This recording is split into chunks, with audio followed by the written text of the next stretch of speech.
जरा यह तस्वीर देखिए। यहाँ आप याकूब और उसके 12 बेटों को देख सकते हैं। इनके अलावा याकूब की कुछ बेटियां भी थीं। क्या आप याकूब के किसी बच्चे का नाम जानते हैं? नहीं? तो आइए उनके नाम जानें। याकूब की पहली पत्नी लिया ने रूबेन, शिमोन, लेवी और यहूदा को जन्म दिया। लेकिन याकूब की दूसरी पत्नी राहेल के तब तक एक भी बच्चा नहीं हुआ था। इस वजह से वह बहुत दुखी रहती थी। तब उसने अपनी एक नौकरानी बिल्हा को याकूब के पास भेजा और याकूब से बिल्हा के 2 बेटे हुए। एक का नाम था दान और दूसरे का नप्ताली।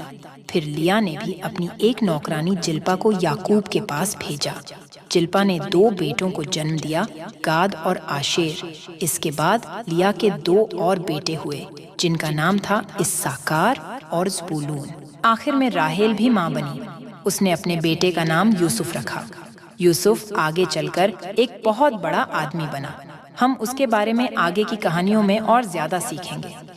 याकूब के ये 11 बेटे हारान में पैदा हुए जब वह राहेल के पिता लाबान के साथ रहता था।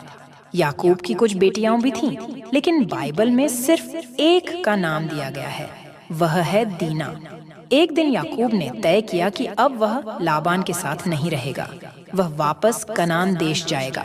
इसलिए उसने अपने परिवार और अपने सभी जानवरों जैसे कि भेड़ बकरियों और गायों को इकट्ठा किया और कनान जाने के लिए चल दिया।